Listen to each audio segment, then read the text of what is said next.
Students, now we are starting the next topic, microbes in sewage treatment. You know that large quantities of wastewater are generated every day in cities and towns. A major component of this wastewater is human excreta.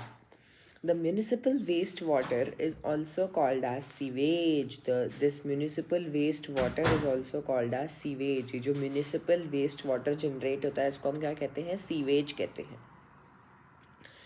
It contains a large amount of organic matter and microbes. ठीक है, जो municipal waste है उसको हमने sewage बोला, जो कि क्या कंटेन करता है? Large amount of organic matter और माइक्रोब्स कंटेन करता है. ठीक है, many of which are pathogenic. ठीक है, many of which are pathogenic. ठीक है, ये आपको बहुत अच्छे से याद रखना पड़ेगा कि ये कंटेन करता है large amount of organic matter और माइक्रोब्स, है ना.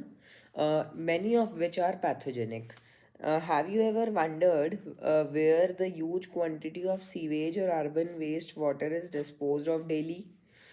This cannot be discharged into natural water bodies like rivers and streams directly. You can understand why. Before disposal, hence, sewage is treated in sewage treatment plant, which is STP, to make it less polluting. Treatment of wastewater is done by the heterotrophic microbes naturally present in the sewage. ठीक है, जो treatment होता है किसका? जो treatment होता है waste water का, ये किससे होता है? It is done by the heterotrophic microbe which is naturally present in the sewage. ठीक है, हेटेरोट्रॉफिक माइक्रोब्स से ट्रीटमेंट होता है सीवेज का, जो कि नेचुरली प्रेजेंट होता है सीवेज में. This treatment is carried out in 2 stages. ठीक है, ये जो ट्रीटमेंट है अपना हेटेरोट्रॉफिक माइक्रोब का, ये 2 स्टेजेस के अंदर होता है. Primary treatment. These treatment steps basically involve the physical removal of particles, large and small, from the sewage through filtration and sedimentation. These are removed in stages. Initially, as floating debris is removed by sequential filtration, then the grit, soil, and small pebbles are removed by sedimentation. ठीक है, all solids that settle from the primary sludge and the supernatant forms the effluent. The effluent forms the primary settling tank, is taken from the for the secondary treatment. ठीक है, इसको वापस देखते हैं अपन क्या लिखा हुआ है. ये जो ट्रीटमेंट है ये बेसिकली इन्वॉल्व करते हैं फिजिकल रिमूवल पार्टिकल्स का. ठीक है, प्राइमरी ट्रीटमेंट के अंदर क्या होता है? फिजिकल ट्रीटमेंट होता है, फिजिकल रिमूवल होता है लार्ज और स्मॉल पार्टिकल्स का सीवेज से. ठीक है, थ्रू फिल्ट्रेशन और सेडिमेंटेशन. तो प्राइमरी ट्रीटमेंट में फिल्ट्रेशन भी इन्वॉल्व होता है, सेडिमेंटेशन भी इन्वॉल्व होता है. ठीक है, these are removed in stages. Initially ये जो इसको हम रिमूव करते हैं स्टेजेस के अंदर. ठीक है, धीरे धीरे. इनिशियली जो फ्लोटिंग डेब्रीज होती हैं उसको हम रिमूव करते हैं सीक्वेंशियल फिल्ट्रेशन से. ठीक है, initially the floating debris are remove from sequential filtration. Then the grit, soil and small pebbles are removed by sedimentation. All solids that settle form the primary sludge. ठीक है, जो भी solids settle हो जाते हैं वो क्या बनाते हैं? प्राइमरी स्लज बनाते हैं, और जो ऊपर रह जाता है वो एफ्लुएंट होता है. ठीक है, then the grit, small pebbles are removed by sedimentation. All solids that settle down from the primary sludge and the supernatant forms the effluent. The effluent from the primary settling tank is taken for the secondary treatment. ठीक है, फिर जो effluent है primary treatment का, इसको हम secondary treatment के लिए ले जाएंगे. अब अपन बात करते हैं सेकेंडरी ट्रीटमेंट की या फिर biological treatment. Secondary treatment is also known as biological treatment and primary treatment is also known as physical treatment. ठीक है, तो secondary treatment of biological क्या बोल रहे हैं? जो primary effluent है is passed into large aeration tank where it is constantly agitated mechanically and air is pumped into it. ठीक है, air is pumped into it. जो प्राइमरी एफ्लुएंट है इसको हमने पास करा लार्ज एरिएशन टैंक के अंदर, where it is constantly agitated mechanically and air is pumped into it. ठीक है, एयर को हम उसमें पंप करते हैं। ठीक है, this allows vigorous growth of useful microbes into flocs. ठीक है, ये अलाउ करता है विग्रस ग्रोथ किसका, यूजफुल माइक्रोब्स का, into flocks, which is masses of bacteria associated with fungal filaments to form mesh-like structure. While growing, these microbes consume the major part of the organic matter in the effluent. ठीक है, जब ये grow कर रहे होते हैं तो ये जो माइक्रोब्स होते हैं ये कंज्यूम कर लेते हैं major part of the organic matter in the effluent, consume major part of the organic matter in the effluent. This significantly reduces the biochemical or biological oxygen demand, BOD, okay, of the effluent.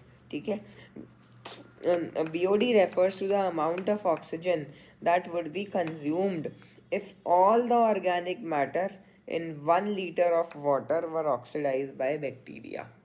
ठीक है, the sewage water is treated till the BOD is reduced. The BOD test measures the rate of uptake of oxygen by the microorganism in a sample of water, and thus indirectly BOD is a measure of organic matter present in the water. The greater the BOD of wastewater, more is its polluting potential. ठीक है, जितना ज़्यादा BOD होगा उतना ज़्यादा अपन को पता लगेगा कि वाटर उतना ज़्यादा पॉल्यूटेड है। ठीक है, तो जो प्राइमरी एफ्लुएंट हुआ उसको पास करा हमने लार्ज एरिएशन टैंक के अंदर, वेयर जहाँ पे वो सेकेंडरी के अंदर एरिएशन टैंक में जाके कॉन्स्टेंटली एजिटेट हुआ मैकेनिकली, उसके अंदर एयर भी अपन ने पंप कर दी है, अलाउ कर दिया vigorous growth of useful microbes जिसको हम फ्लॉक्स कहते हैं। फ्लॉक्स क्या होते हैं, masses of bacteria associated with fungal filament to form a mesh like structure. जब ये ग्रो कर रहे होते हैं जो माइक्रोब्स होते हैं कंज्यूम कर लेते हैं major part of the organic matter in the effluent. This significantly reduce कर देता है BOD को ऑफ द एफ्लुएंट। और ये जो BOD होता है ये क्या होता है, amount of oxygen that would be consumed if all the organic matter in 1 liter of the water were oxidized by the bacteria। ठीक है, समझ आ गया। ये जो सीवेज है वाटर है इसको हम ट्रीट करते हैं जब तक BOD क्या होते हैं, रिड्यूस नहीं हो जाए। और ये जो BOD होता है ये मेजर करता है the rate of Uptake of oxygen by the micro organism in a sample of water, and thus indirectly BOD is a measure of organic matter present in the water. The greater the BOD of the water, more is its polluting potential. Once the BOD of sewage or wastewater is reduced significantly, the effluent is then passed into a settling tank where the bacterial flocks are allowed to sediment.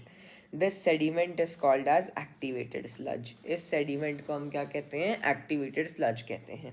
ठीक है, once the BOD, sewage or wastewater is reduced significantly, the effluent is then passed into a settling tank where the bacterial flocks are allowed to sediment. ठीक है, this sediment is called as activated sludge। वापस पढ़ेंगे इसको, बहुत important है।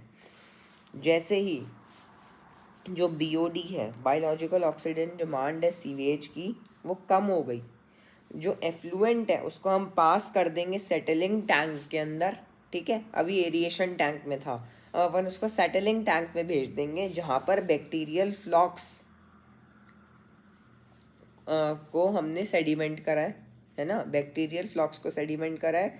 ये जो sediment है इसको हम क्या कह देंगे, एक्टिवेटेड स्लज कह देंगे। This sediment is called as activated sludge, जिसमें एक्टिवेटेड स्लज में क्या कंपोनेंट है, फ्लॉक्स। ठीक है, a small part of the activated sludge is pumped back into the aeration tank to serve as the inoculum।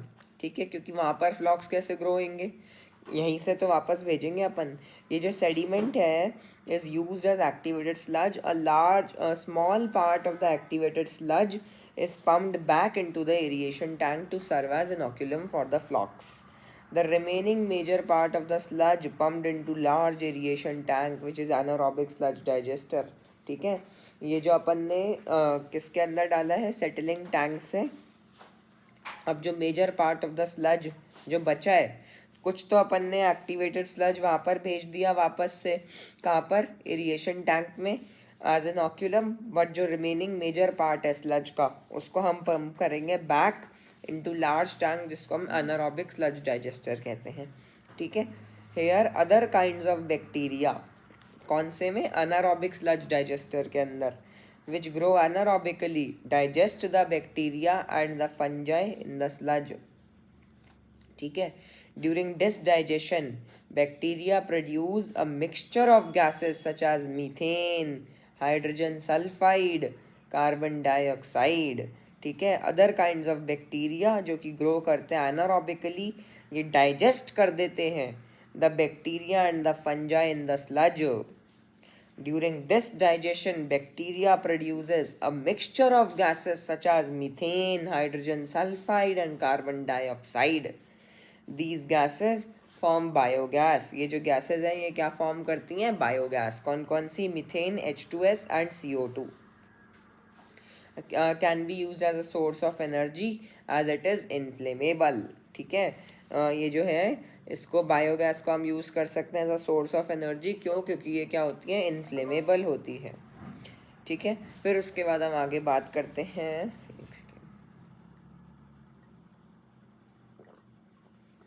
आप लोग भी बीच बीच में पानी पीते रहिएगा,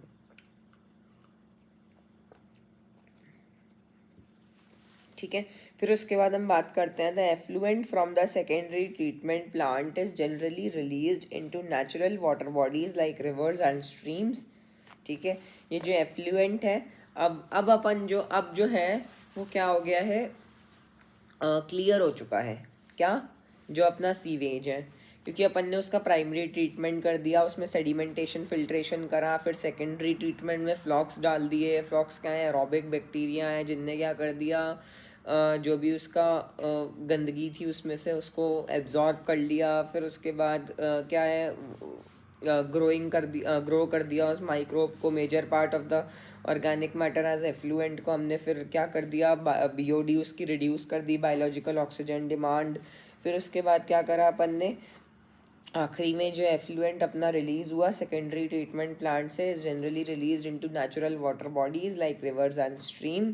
अब एरियल व्यू जो है इस प्लांट का आपको 8.7 में दिखा रखा है, इसको प्लीज़ आप लोग देखेंगे, ये रहा, ठीक है। फिर उसके बाद अपन बात करते हैं इसके आखिरी पैराग्राफ की। You can appreciate how microbes play a major role in treating millions of gallons of wastewater every day across the globe. This methodology has been practiced for more than a century now. Almost all parts of the world till date, no man-made technology has been able to rival the microbial treatment of sewage. ठीक है, मतलब वो क्या बोलना चाह रहा है कि आज तक 100 साल बीत गए होंगे इस काम को करते हुए, पर कोई भी मैन मेड टेक्नोलॉजी आज तक इसको बीट नहीं कर पाई है अभी तक। You are aware that due to increasing urbanization, sewage is being produced in much larger quantities than even before. However, the number of STPs has not increased enough to treat to treat such large quantities. So the untreated sewage is often discharged directly into rivers, leading to their pollution and increase in waterborne diseases. The Ministry of Environment and Forest has initiated Ganga Action Plan and Yamuna Action Plan, which is GAP and YAP. ठीक है, जो ministry है कौन सी? Environment और forest की।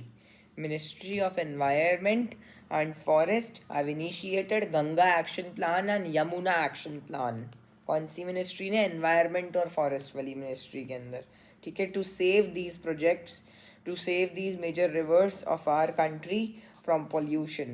Under these plans, it is proposed to build a large number of STPs so that only treated sewage may be discharged in the rivers. A visit to a STP plant situated in any near you have a very interesting and educating experience. ठीक है, तो आप लोगों को समझ आ गया microbes in sewage treatment. फिर अपन अब आगे चैप्टर में नेक्स्ट बात करते हैं नेक्स्ट वीडियो में। Okay, bye bye.